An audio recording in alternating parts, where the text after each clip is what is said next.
Hello and welcome to the Garden Organic Podcast. I'm Sarah Brown and I'm joined by Chris Collins, our horticultural advisor. For the next 30 minutes we'll be talking about organic growing, giving you tips and advice. This month we discuss summer maintenance, those gentle jobs which allow you to keep on top of your growing area while at the same time enjoying the fruits of summer. And if you're planning to go away on holiday, Chris and I help you to prepare your plants for while you're away.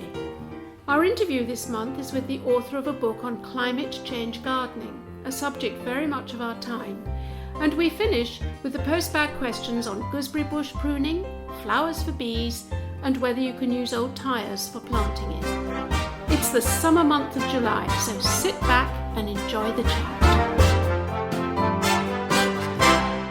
So Chris, here we are in July, and we thought we'd never get to you.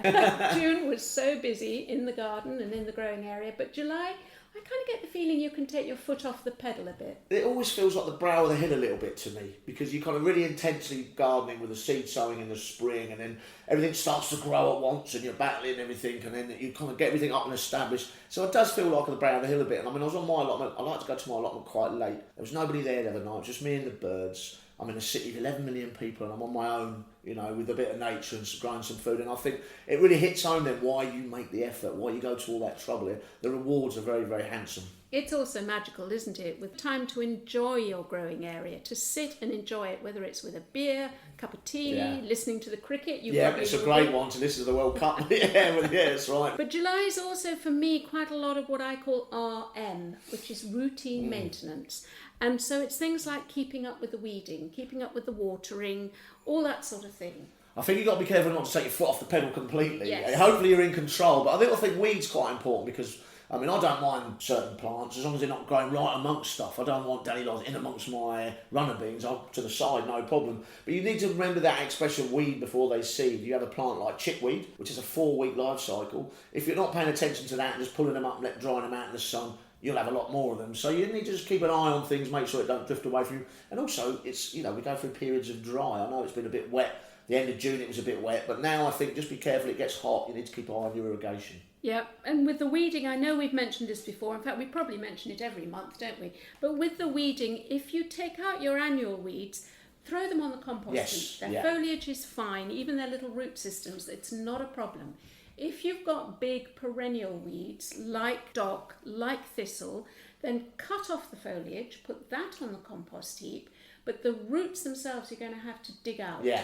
And then destroy whichever way you like, whether you drown them, whether you mash them up. They're not for the compost bin, basically, because you'll end up putting them back eventually, won't you? Yeah. Exactly. And also remember to mix your compost up a bit. I have actually... it's funny, you know, you get like, sometimes I get junk mail, I always like to shred everything, and those shreds are great for mixing the browns and the greens. Particularly if you're putting a lot of lawn mowings on. Yes, because exactly, lawn mowings will slump, won't they, into that nasty green And so and you don't want it to go all sort of anaerobic. So if you keep those 50-50 really, browns and greens together, keep the air going through it, it means your compost breaks down quicker.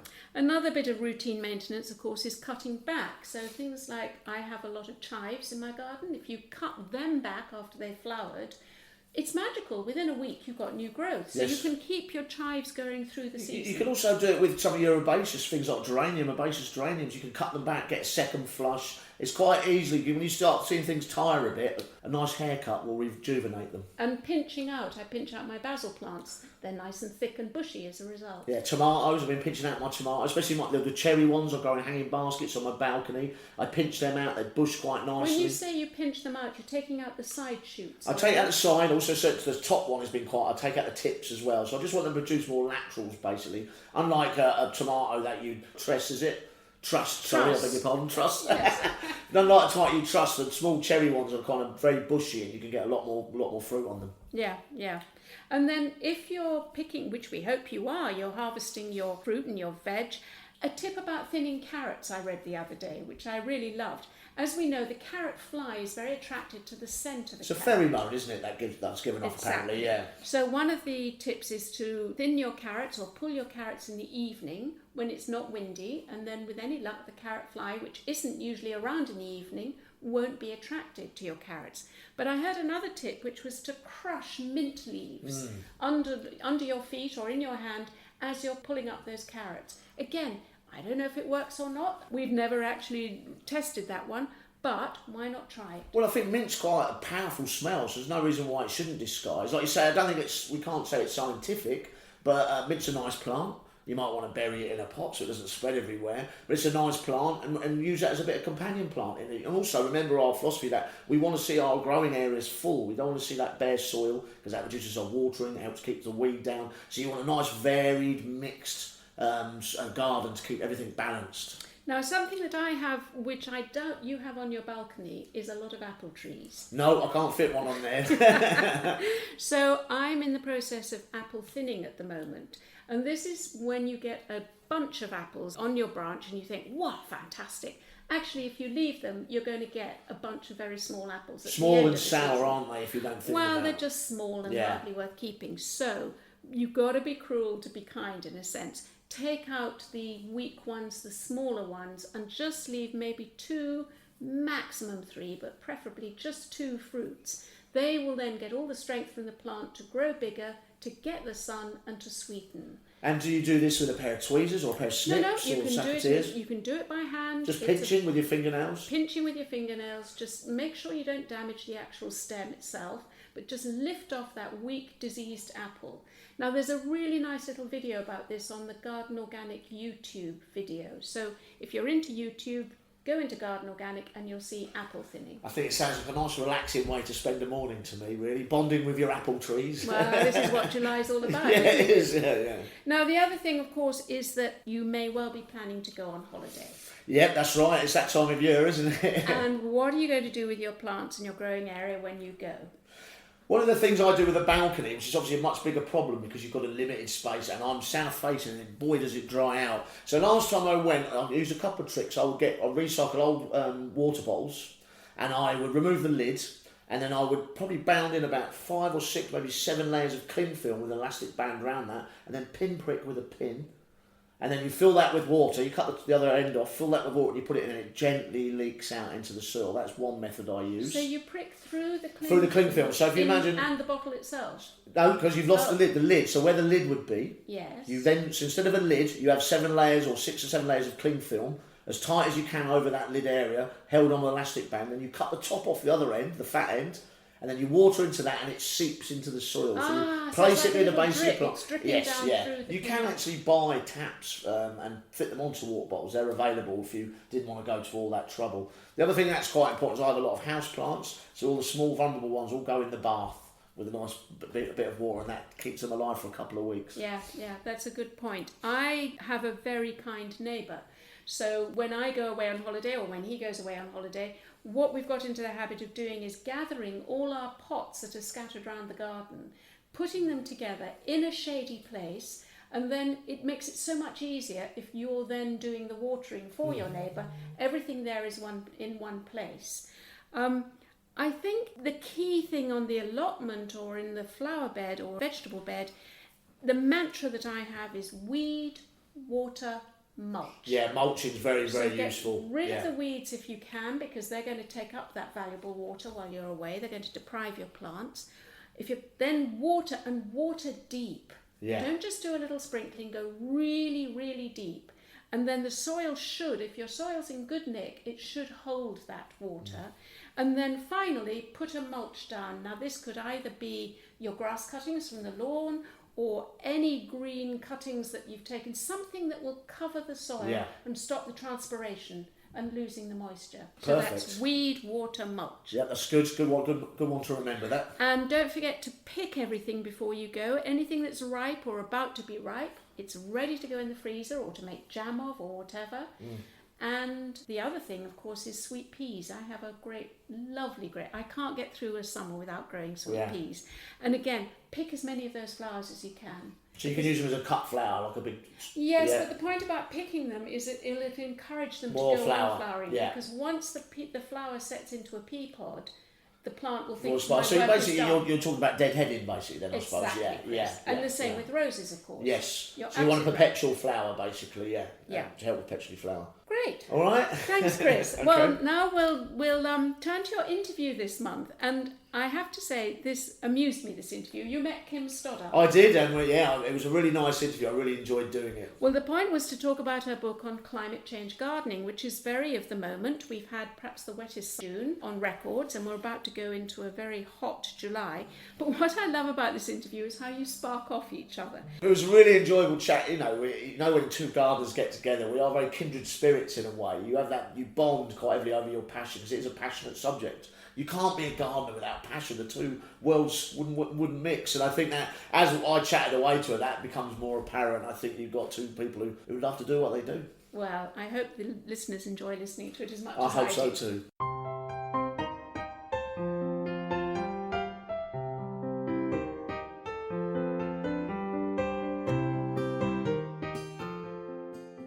Okay, so I'm here with Kim Stoddart, who has joined Garden Organic as the editor of Organic Way. Is that right, Kim? That's right, yes. And welcome. You enjoying it so far? I love working with Garden Organic. It's a charity that I've admired for a number of years and also written about as well with the other writing I did for The Guardian and so forth and about. But no, I'm so pleased to be part of the team. You live in Wales. We're in Cardiff at the moment. How did you come to live in Wales, or you been here forever? I've been here for almost 10 years and I am from Brighton originally and wanted to move somewhere in the countryside, wanted to live somewhere rural, wanted to have a stab at being more self-sufficient, and it's just Wales, I just fell in love with Wales. It just saw the small holding and it just had everything we wanted there. Basically it's a complete wildlife haven, it's a beautiful part of the countryside. Beautiful. So you've you've left the urban life. I'm from Brighton, and I know it's quite a full-on town in many ways. It is quite a full-on town. Yes. It's a good way to describe it. So tell me about the gardens you've got there, because you grow a lot of food, don't you? I do, yeah. I mean, I first got into gardening really as a teenager. I've always had this connection with wildlife and with nature, and as a teenager that wasn't necessarily something that was encouraged by anybody in my family. It's just something I wanted to do, and I can first remember actually getting a packet of carrot seeds and just thinking I'm just going to grow some carrots and just throwing them on the ground. And it took a while because I didn't know what I was doing, but eventually they grew, but there's always been this connection. Yeah, and brilliant. So in a little way you've hit the nail on the head for me as well, as about the fact you take nature, you take natural cycles and you put it into your growing techniques. Absolutely. So how important organic gardening is to you then? It's just what I've always done. I've never gardened any other way because nothing else makes sense. So it's just for me it's just the natural way of doing things, and it's the most sensible way of doing things. And also about increasingly over the years as well, I've just built up the connection. I've tried really hard, for example, to wear gardening gloves. Try so hard. And obviously if you're pruning and things like that, it's a sensible thing to do. But for me, it's very much about the connection with the soil, with the plants, and actually how you can actually understand how things are working, which just makes you feel good. Yes, certainly. Makes you feel really good. And for me as well, when I was running my companies in Brighton, this was it's therapeutic gardening. I love it. Just having that, getting that close to nature and growing produce that you can then eat and put on the table is good for the soul. Yeah, it's amazing. It's funny, the years I've been doing it, which is a long time now, I went down my allotment on last week, and I still have that feeling you just described, that kind of, you go into a certain place and it's all meditative in a way, isn't it? And you really, and you said about gloves, it's funny, in 35 years I've never worn gloves in gardening. I need to, you can't feel what you're doing almost, you feel like there's a barrier up there, isn't there? I mean, look at my hands, but I don't. Yeah, so we've got, we're all both calloused and muddy nailed here, the genuine article I'd say.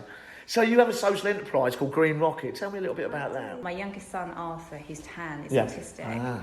And I've entered the world of understanding about difference and autism, and it's really enriched my life to a point where he's the inspiration for the social enterprise. Brilliant. So what we do is we work with a variety of people of different ages with difference. I prefer the word difference rather than disability. Yes. And just to use therapeutic gardening to help them.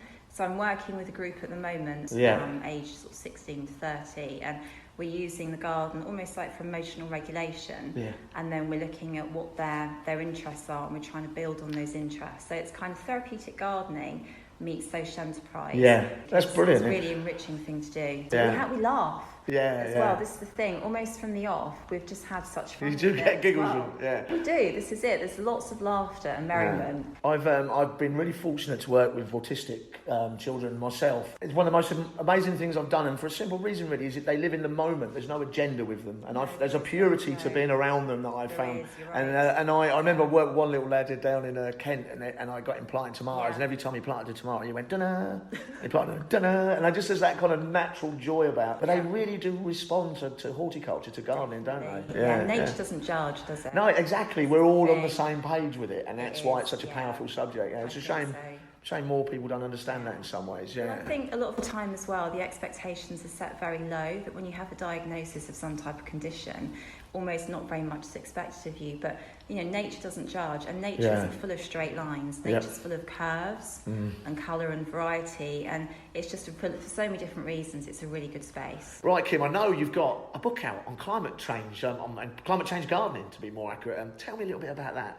Thank you, Chris. I've written about climate change gardening for a few years now, and I had a meeting with Sally Morgan, who edits Soil Association magazine, because we both have a lot of experience in this area, and we just felt very much that there was a desperate need for a book of this kind to help gardeners prepare for the extreme sort of weather variable future.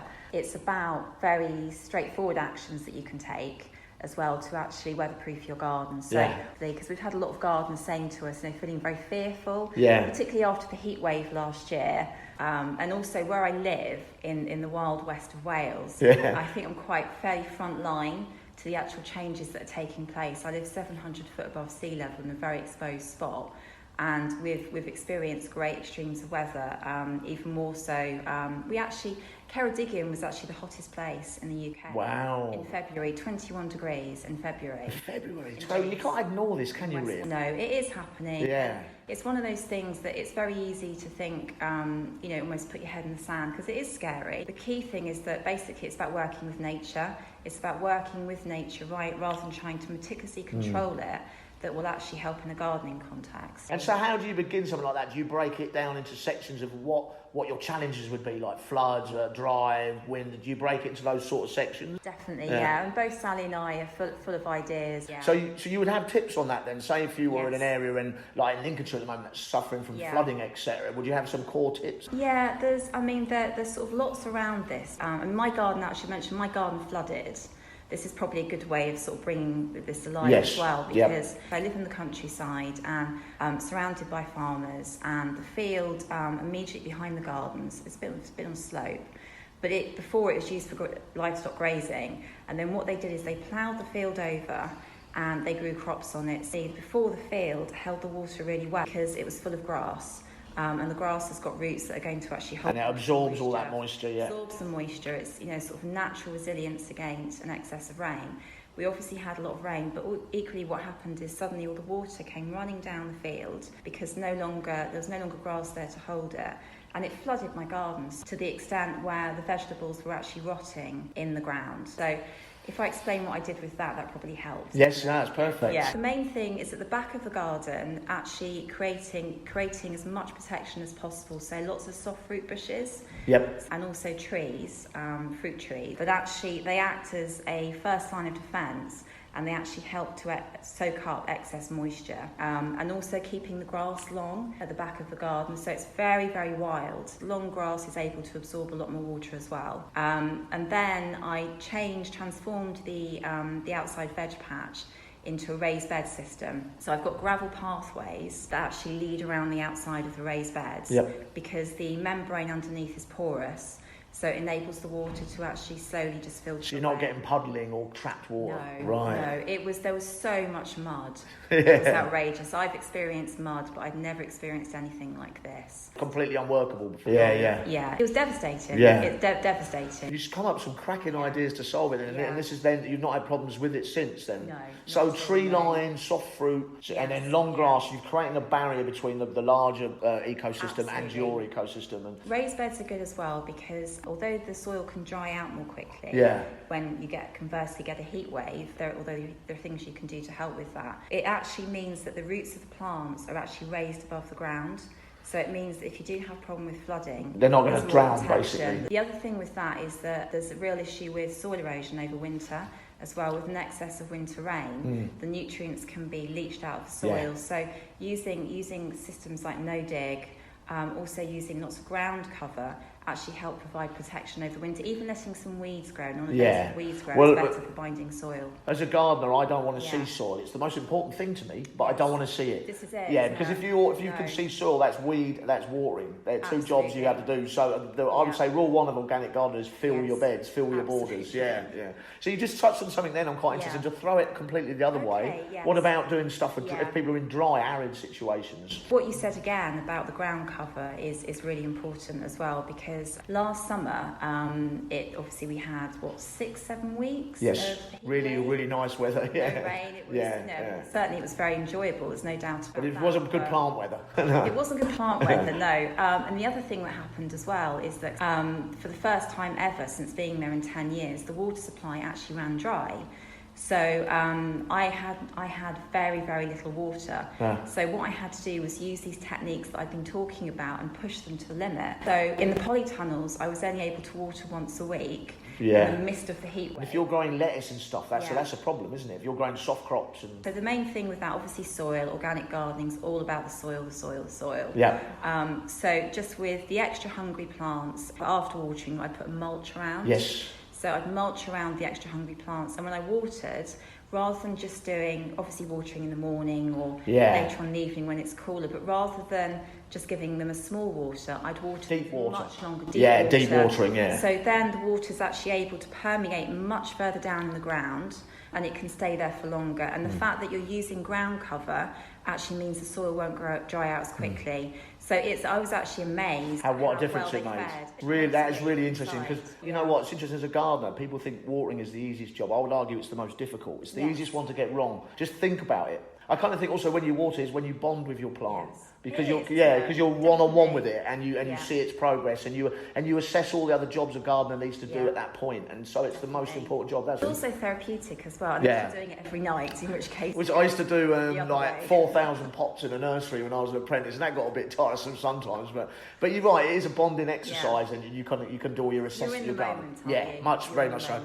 So I suppose I've got one more tip to ask for in a way, or tips, and that is I recently did the HSBC roof gardens. I designed those, and it's very, very windy up there. So I was wondering if you had any tips on that. Okay, wind is a major issue. I mean, it's one of potentially the biggest challenges, isn't it, to the garden? Especially in the UK, I think. Definitely, because obviously, I mean, it can lower the temperature. It can cause damage. There's lots of things like that. I live in a very windy spot. Yep. I'm 700 foot above sea level. So what we've done is use trees around the outside. Also, I've used willow as a barrier.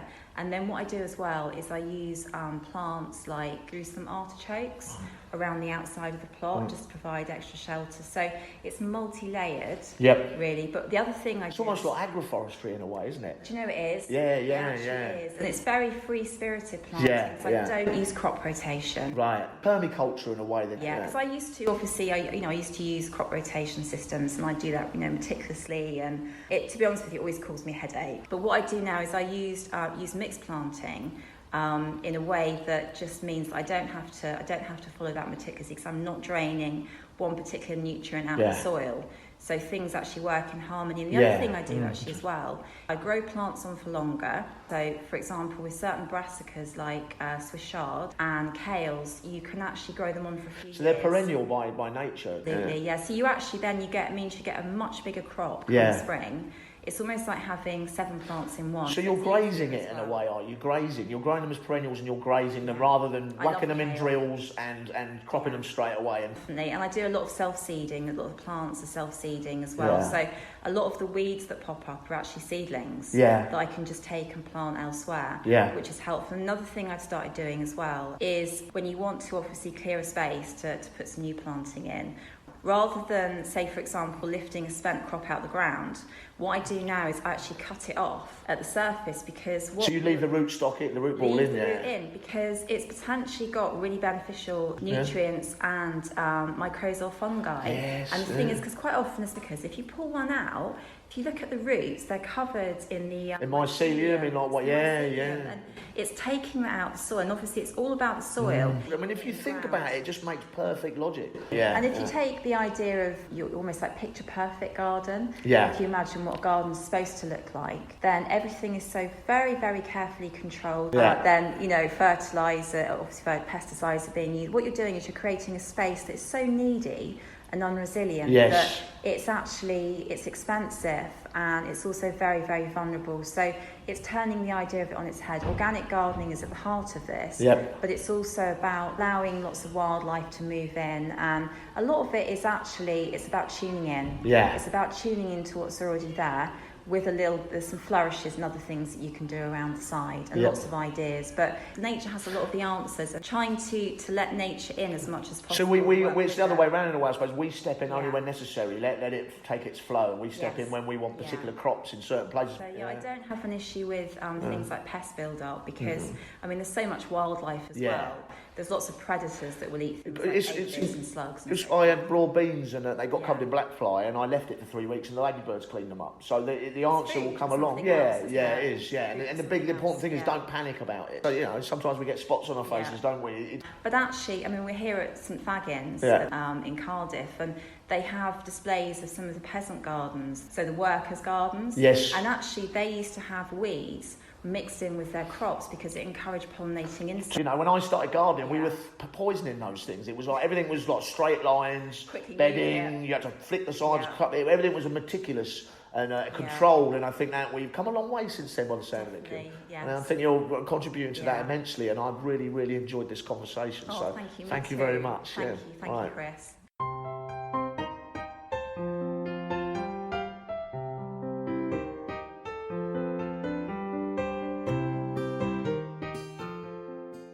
If you're interested in getting hold of Kim's book on climate change gardening, go to the website climatechangegarden.uk. So now it's time to open the Garden Organic post bag. Hannah, what have you got for us today? Well, I've got a couple of interesting, quite varied questions. The first is about gooseberry bushes. So someone's written in and said they have 2 very large gooseberry bushes which are getting a bit straggly. Should they prune them? Chris, what would you say? Yeah, I would say that's a good idea. I like to keep my fruit bushes what I call open. We call the reference is maybe like a goblet, a very open palm sort of. So all this, you want any central wood, you want the wood to be outward facing really. You don't want any rubbing or crossing wood. So you want the air to circulate round the fruit bush, don't you? And I also like to prune out any older wood and encourage new growth. Would you agree with that, Sarah? Absolutely, and this is a perfect time to do it because I'm guessing by now you, the listener, has picked your gooseberries and had a lovely gooseberry pie, so the bush is probably empty of fruit. So this is a good time to be doing it. Cutting out any dead wood as well. Any dead wood, crossing wood, rubbing wood. So it's an open plant, very open plant that the air can move through and circulate round. So you want it to be almost like a praying hand, moving outwards, I suppose. So I would probably prune to outward facing nodes, which are the little growth buds on the plant. So you're not getting a lot of mangled, tangled wood in the centre of the plant, basically. I always like to think of a wine glass as the shape. A wine glass or a goblet, is it? Yeah, something like that. Yeah, that's quite nice. And you can see if you go out into Brighton and look at our orchards, you'll see how our orchard trees are very open, almost palm-like, with the branches spreading out with a very open centre. And if you're wondering, this would also work with red currants and white currants, but not black currants. They have a different fruiting system and you need to prune them later in the year when they're dormant. That would be late autumn or winter even. Okay, thank you. Now the next question. Someone's written in and said that they've noticed that other people in their allotments are using old tyres as containers. Is this a good idea? Sarah, what would you say? Personally, I wouldn't, and it's not just the aesthetics. I think there are real problems with old rubber tyres. When tyres are manufactured, they have some quite dangerous chemicals in them. Cadmium, lead, styrene, these are all added to the tyre to manufacture it. As the tyre degrades, whether it's in water or sun or whatever atmospheric conditions there are, these will leach out into the soil, either into the soil which is within the tyre and you're growing in it, or into the soil beneath the tyre. So personally, I wouldn't do it. I wouldn't take that risk. Chris, what are your thoughts? Well, I agree with that totally. And I remember going to the Allotment Society to speak, and they were very anti-tyre, if my memory serves me right. But you certainly don't want to put them as a tyre that you found on a dump out and plant into it. You will just put toxins into your soil. If you were thinking of using them, you'd put them on hard standing. I'd go buy them that had been professionally cleaned, maybe with a jet wash or something. I'd then paint them with acrylic paint, maybe some nice bright colours, and stand them on concrete. I wouldn't put them on top of soil. And the most important thing, I'd line them so your soil is not contact with the rubber itself. So it's debatable whether it's organic to use tyres or not, but if you were going to use them, like for instance in schools, they're very cheap and easy to use, I would follow that advice: acrylic paint, line, hard standing, and that means you could probably just get away with it then. And probably, to be really safe, not grow food in them. Yes. Use them for flowers, ornamentals. And what would you line them with? Anything in particular?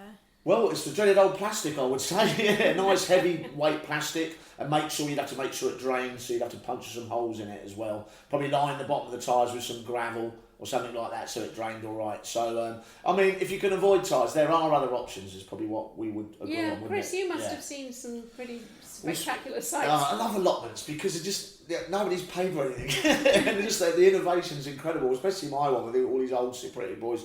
Yeah, I've seen. I mean, obviously on my allotment, it was very overgrown, so I've used old bits of wood I've got out of skips and on the site to make raised beds. Not massively raised, but it just contains the area and makes it more workable. I've seen old baths being used. That's quite a common one. I've seen sinks. I've even seen dustbins that have been put drainage in, and they used to grow them for potatoes. You can really innovate. The point is that you make sure they're not toxic. You're not using anything toxic, and it drains okay. Because if it doesn't drain, you're going to get waterlogged soil. You won't get any grub. I've used an old chest of drawers before now. Very handy that when you pull the drawers out and use them separately. It was an old chest of drawers. It was made of wood.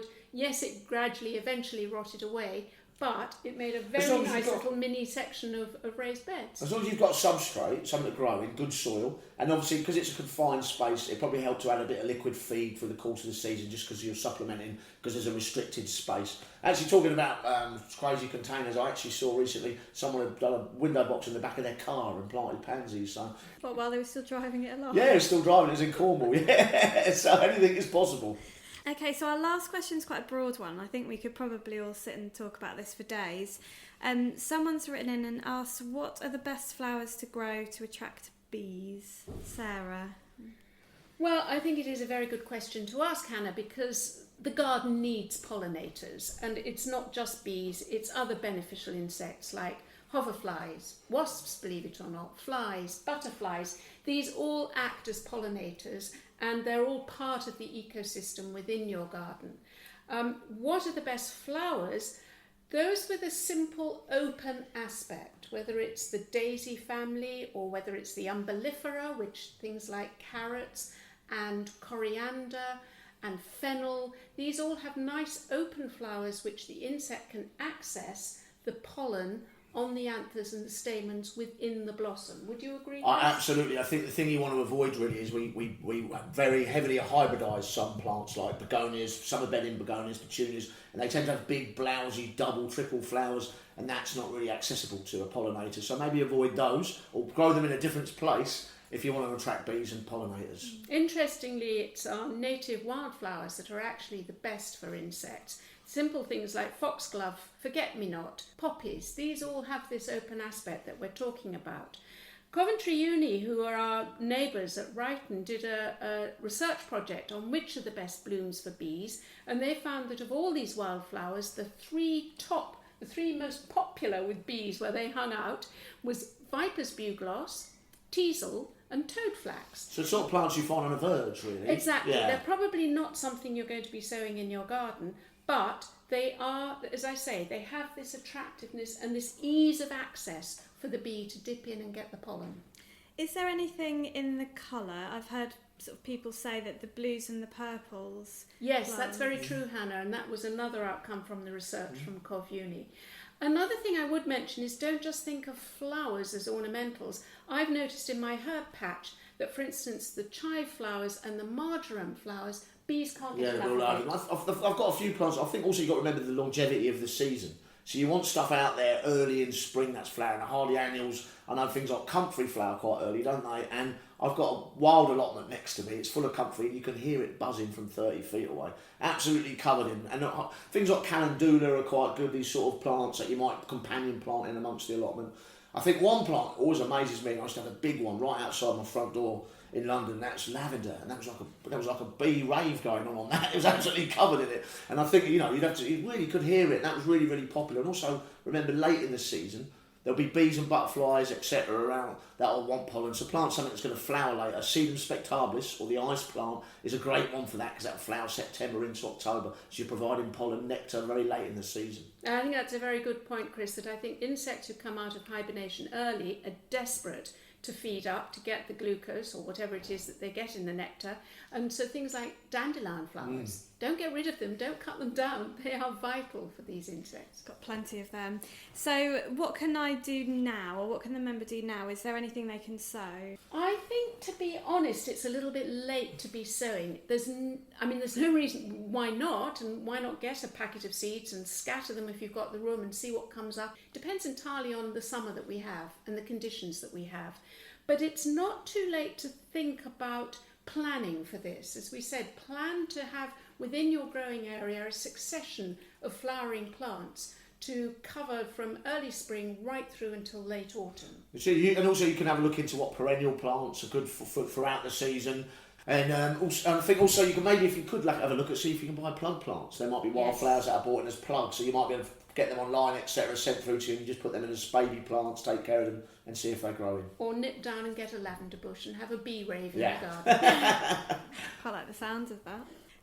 Presumably we've got information on our website. Yes, Hannah, you're right. There's plenty of that. If you just go to the Garden Organic website and search for pollinators, flowers for bees, it's all there under the search engine. We've got plenty of pages on that. And the Coventry University research that you mentioned, Blooms for Bees, they've got their That's own also website. there they've got their own website, but it's also on ours. Yeah, great. Thank you very much. Thank you. So that's it for this month. As Hannah reminded me, there's plenty of advice on the Garden Organic website, gardenorganic.org.uk. And if you want to support our work by becoming a member, it costs less than £3 a month. As Chris would no doubt say, you couldn't get a pint of beer for that price. Join us and you'll be part of the growing organic movement. And we can provide you with a personalised help and advice service on all your organic growing queries. Next month is our bumper August holiday episode. We thought it would be fun to concentrate on organic food. We talked to a food analyst and a chef to see if organic food really is better for you. And we'll share some recipes from your plot to plate. Never say you had too many courgettes. Until then, goodbye, and happy organic gardening wherever you are. Our thanks to Kevin MacLeod for providing the music.